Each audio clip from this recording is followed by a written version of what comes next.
Assalamualaikum warahmatullahi wabarakatuh. Hai teman-teman, perkenalkan nama saya Sri Rahayu dari jurusan S1 Akuntansi Universitas Sultan Agung Semarang. Pada kesempatan kali ini, video ini kita akan membahas tentang materi piutang dan cadangan kerugian piutang. Banyak teman-teman semua yang masih belum paham dan familiar tentang materi kita kali ini. Maka dari itu, melalui video ini kita akan membahas modul yang simple, yang sederhana, yang dapat memudahkan teman-teman untuk mempelajari materi piutang dan cadangan kerugian piutang. Mari kita simak pembahasan dalam video ini, semoga bermanfaat bagi teman-teman semua. Hai, berjumpa lagi dengan saya.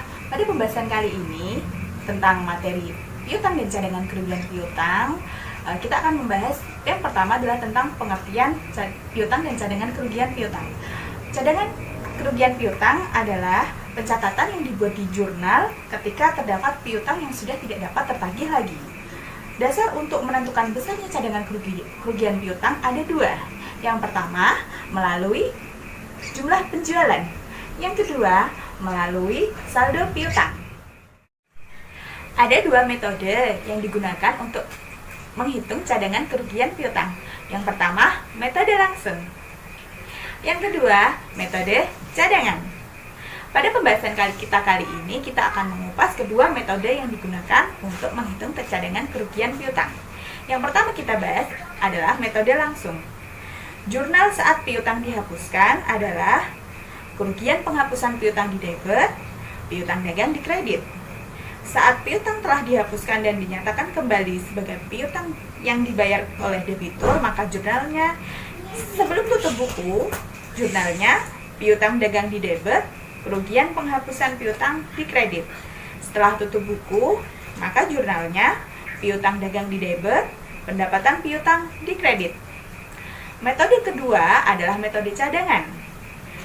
Jurnal pencatatan kerugian taksiran piutang, jurnalnya biaya kerugian piutang di debit, cadangan kerugian piutang di kredit. Pencatatan penghapusan piutang langsung, maka jurnalnya cadangan kerugian piutang di debit, piutang di kredit. Penerimaan kembali piutang setelah dihapus, piutang dagang di debit, cadangan kerugian piutang di kredit. Pencatatan piutang kembali akibat salah pencatatan, kas di debit, piutang di kredit.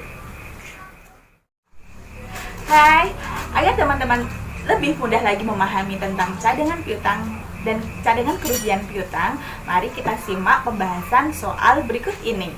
Soal yang pertama bisa teman-teman lihat di slide berikut ini.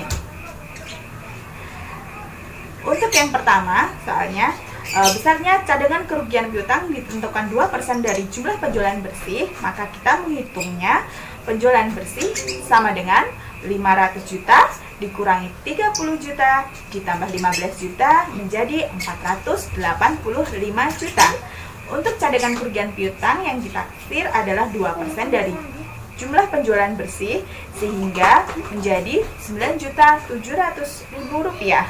Untuk jurnalnya, maka biaya kerugian piutang di debit sebesar 9.700.000 rupiah dan cadangan kerugian piutang di kredit sebesar 9.700.000 rupiah.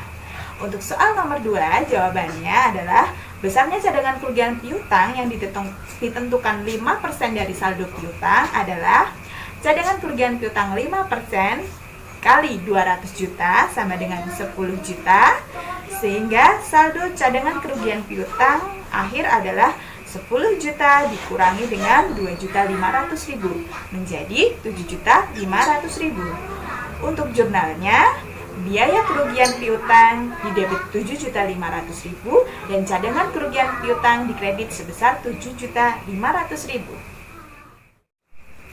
Nah, bagaimana tentang soal yang pertama? Mudah kan teman-teman?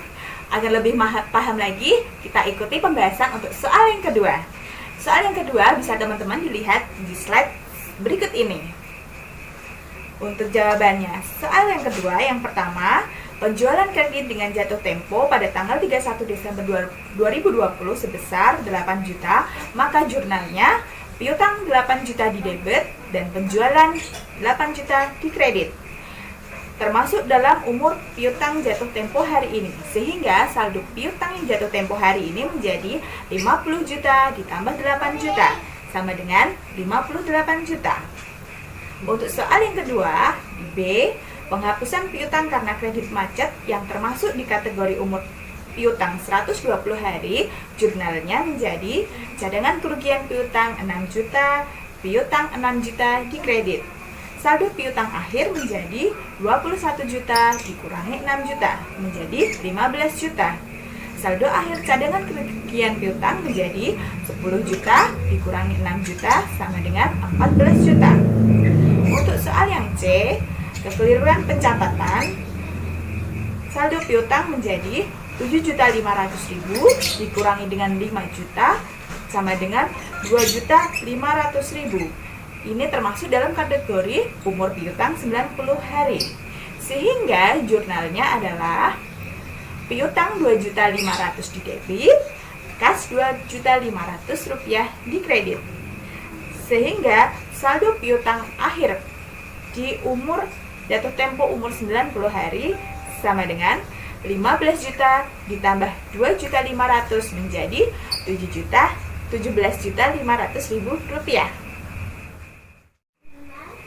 Nah, yang ketiga, kita akan melakukan penghitungan umur piutang berdasarkan jatuh temponya masing-masing. Bisa dilihat di slide berikut ini. Setelah penyesuaian, umur piutang dengan jatuh tempo hari ini sebesar 58 juta dengan taksiran 0,5% sehingga cadangan kerugian piutang menjadi 290.000. Untuk umur piutang yang lewat jatuh tempo 1-60 hari sebesar 26 juta dengan taksiran 2% sehingga cadangan kerugian piutang menjadi 520.000. Untuk umur piutang lewat jatuh tempo 61 hari sampai 90 hari sebesar 17.500.000 dengan 5% taksirannya sehingga cadangan kerugian piutang menjadi 875.000. Untuk umur piutang yang lewat jatuh tempo 91 sampai dengan 120 hari, jumlahnya 15 juta dengan taksiran 10%, sehingga cadangan kerugian piutang menjadi 1.500.000. Dari umur piutang tadi kita jumlahkan sehingga mendapatkan saldo akhir cadangan kerugian piutang sebesar 3.185.000. Beban kerugian piutang menjadi 14 juta dikurangi dengan 3.185.000 menjadi 10.815.000. Untuk jurnalnya menjadi beban kerugian piutang 10.815.000 di debit dan cadangan kerugian piutang 10.815.000 di kredit. Demikian pembahasan kita kali ini tentang materi piutang dan cadangan kerugian piutang. Semoga melalui video kita kali ini yang simpel dan sederhana bisa memudahkan teman-teman semua dalam memahami tentang piutang dan cadangan kerugian piutang. Semoga video kita kali ini bermanfaat untuk teman-teman semua. Sampai berjumpa lagi. Terima kasih. Wassalamualaikum warahmatullahi wabarakatuh.